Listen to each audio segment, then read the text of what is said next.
Saya kali ini kasihan ya sama terdakwa ya, karena gara-gara orang yang di luar nih dia punya masalah baru gitu. Kalau dia di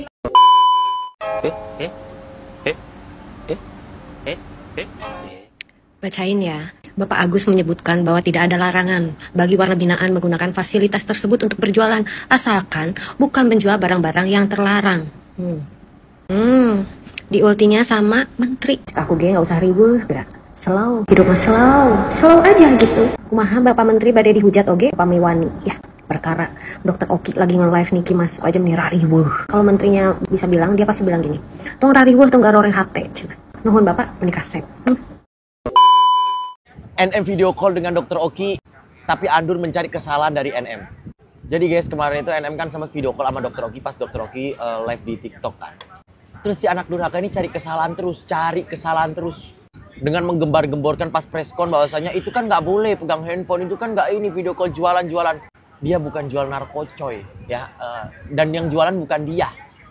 Terus kok sibuk di preskon itu? Malu nggak kalau pihak lapas berstatement bahwasanya itu nggak apa-apa? Malu, jujur malu ya. Lap dulu itu ya muka kamu, kalau nggak tutup aja pakai kresek. Nikita Mirzani nge-live TikTok pas lagi di Rutan. Terusnya heboh sampai kemana-mana. Lu tahu? Sebenarnya Nikita Mirzani itu tuh bukan live TikTok, tapi lagi video callan sama Dokter Oki. Nah, Dokter Oki kebetulan itu lagi live TikTok. Jadi ditunjukin kayak gini. Terusnya heboh sampai tuh nenek-nenek kempot, tepos apa segala macem tuh ya kan. Ngomong katanya, saya mah kasihan sama terdakwa gara-gara sahabatnya nanti takutnya digini-gini segala macem. Nggak sadar diri kemarin Anda juga video call sama siapa itu? Nge-live sama siapa itu? Suka pura-pura apa namanya amnesia gitu, suka pura-pura lupa gitu. Sosokan simpatik lagi, kasihan sama terdakwa, kasihan sama segala macem. Kagak. Terus udah diklarifikasi juga nih sama Bapak Sape nih, ya kan? Katanya Nikita Mirzani itu menggunakan fasilitas Rutan. Jadi udah kagak usah dipermasalahin. Kenapa? Heboh banget perasaan. Orang mau nge-live kayak video callan kayak apa segala macem. Itu terserah, terkecuali kalau misalnya Nikita Mirzani jualan produk tuh, ya kan, di Rutan, di dalam sel. Nah itu baru lu jadiin permasalahan. Begitu aja jadi permasalahan, padahal lu juga pernah ngelakuin lu. Elah.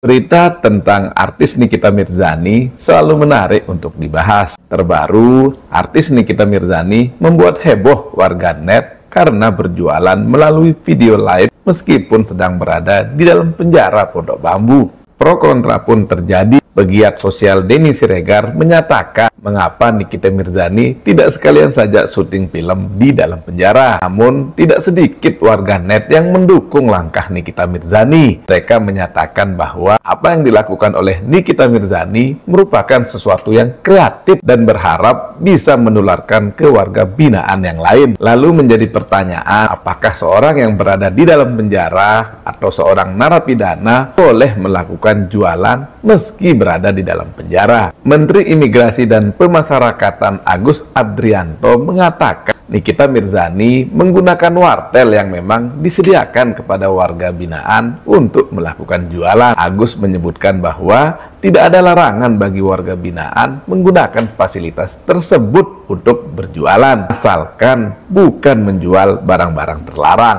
Bagaimana menurut pendapat kalian? Komen ya. Kembali lagi di IO Channel.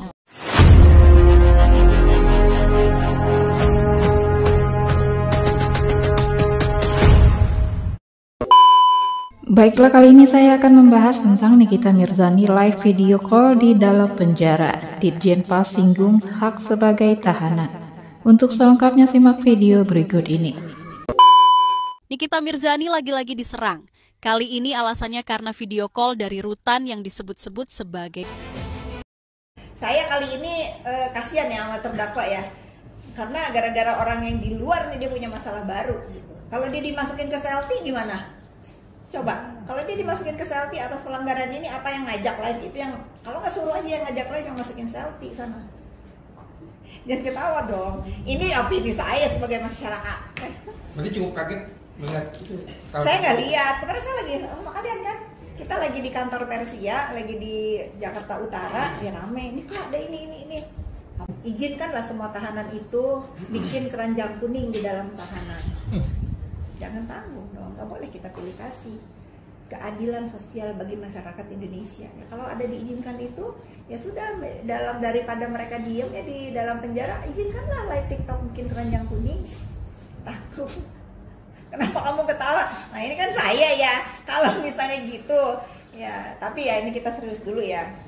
Tapi kalau saya boleh menyarankan, sudahlah yang di luar ini jangan menciptakan lagi berita-berita yang menjadi pro kontra di masyarakat. Kalau namanya dia terpidana, udah di dalam sana, disuruh apa aja lah mau lah, orang dia udah di situ. Tapi yang di luar nih, tolong dijaga, jangan lagi membawa si terdakwa ini punya masalah baru, akhirnya jadi masalah baru kan, kayaknya ramai banget tuh. Yang harus disalahin siapa? Nggak berani ngomong kan? Yang ngajak yang harus ditegur, nggak boleh begitu. Kasihan lah, udah. Kuasa hukum Reza Gladys mengatakan bahwa Reza Gladys berencana menggugat balik Nikita Mirzani dengan nominal 504 miliar rupiah. Katanya rugi karena dipaksa memberikan uang 4 miliar dan karena adanya peristiwa hukum ini ya, yang membuat nama baik serta omset Reza Gladys menurun. Tapi sampai cendol, kok makin dibaca gugatannya ini justru makin gak nyambung ya. Mari kita bahas pelan-pelan dengan kacamata hukum. Jadi dalam gugatan balik ini ya, atau rekonvensi Reza Gladys, disebut ada dua jenis kerugian.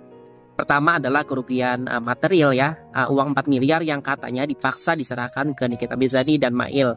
Kemudian ada kerugian imaterial, karena ada peristiwa hukum, nama baik serta omset dari Reza Gladys menurun ya, yang nilainya diklaim sampai 500 miliar rupiah. Tapi logikanya gini loh, kasus ini kan sudah lebih dulu diproses secara pidana ya. Reza Gladys adalah pelapor pidana ya dalam perkara yang vonisnya menjatuhkan hukuman ya 4 tahun penjara untuk Nikita Mirzani dan 3 tahun untuk Ismail Marzuki. Kemudian Majelis Hakim juga memerintahkan pengembalian uang sebesar 3,4 miliar rupiah dari total 4 miliar rupiah yang diserahkan Reza Gladys. Artinya secara hukum kerugian material dari si Reza ini ya sudah diakomodir melewati putusan pidana ya. Hakim sudah menilai dan menimbang ya, dari 4 miliar yang keluar 3,4 miliar layak dikembalikan. Nah disinilah justru yang jadi anehnya ya. Kalau sudah ada putusan pidana yang inklusif ya, walaupun masih banding saat ini ya, artinya sebenarnya sudah menilai ya Majelis Hakim ya dari aspek keadilan gitu ya. Kemudian aspek kerugian, kemudian aspek tanggung jawab. Lalu kenapa tiba-tiba masih mau menggugat kerugian yang sama di perdata coba? Itu sama aja seperti meminta 2 kali kompensasi ya atas satu peristiwa yang sama. Jadi bahasa hukumnya kayak gini, double claim, double putusan. Lebih konyol lagi ya, kalau kerugian material itu 4M ya, yang katanya karena dipaksa, maka itu menurut kacamata netizen cendol ya, itu adalah objek pidana, bukan objek perdata. Kalau sudah dijatuhi vonis pidana ya, seharusnya sudah selesai di ranah itu ya kan, walaupun masih banding. Jadi sampai cendol, kalau masih mau menggugat, berarti Reza sendiri tidak konsisten dengan klaim awalnya sebagai korban pemaksaan. Lalu untuk kerugian imaterial nih yang 500 miliar, karena nama baiknya menurun hingga omsetnya juga menurun akibat kasus ini ya. Bukankah kasus ini diciptakan dari laporan pidana yang dibuat oleh Reza sendiri? Artinya ia menimbulkan peristiwa hukum yang kemudian dianggap merugikan dirinya gitu ya. Kalau begitu yang membuat kerugian reputasi itu siapa coba? Orang lain kah atau justru langkah hukumnya sendiri? Jadi sampai cendol, dalam hukum kalau seseorang memicu peristiwa hukum lalu menuduh pihak lain menyebabkan akibat dari tindakannya sendiri ya, itu bukan logika keadilan. Itu logika menyalahkan cermin. Nah kalau mau jujur ya, kedua aspek yang diklaim Reza sebagai kerugian baik material maupun imaterial ya sudah terakomodir dan tertutup secara substantif di putusan pidana. Jadi vonis 4 tahun dan 3 tahun ya, dan perintah pengembalian 3,4 miliar adalah bentuk pemulihan bagi korban dalam sistem pidana. Jadi menggugat lagi secara perdata dengan nilai fantastis bukan langkah mencari keadilan ya, tapi upaya menggandakan rasa dirugikan agar tetap jadi pusat perhatian. Nama artis Nikita Mirzani kembali menjadi sorotan usai viral melakukan siaran langsung di media sosial di dalam penjara. Nikita Mirzani diketahui kini tengah ditahan di rutan Pondok Bambu, Jakarta Selatan atas kasus yang dilaporkan oleh Reza Gladys soal pemerasan dan tindak pidana pencucian uang. Setelah viralnya aksi Nikita Mirzani di dalam penjara, Kepala Subdirektorat Kerjasama dan Pelayanan Publik Ditjenpas, Rika Aprianti buka suara. Rika Aprianti menyinggung soal hak seorang tahanan untuk melakukan komunikasi dengan keluarga atau kerabat. Diketahui Nikita Mirzani melakukan live video call bersama sahabatnya Dr. Oki Pratama. Soal apa yang dilakukan oleh Nikita, kata Rika, sang artis hanya menggunakan haknya untuk berkomunikasi dengan kerabatnya. Rika menegaskan bahwa warga binaan serta tahanan lainnya pastinya juga memiliki hak yang sama, seperti artis 39 tahun itu. Sebelumnya Nikita telah divonis 4 tahun penjara dan denda 1 miliar atas laporan dari Dr. Reza Gladys.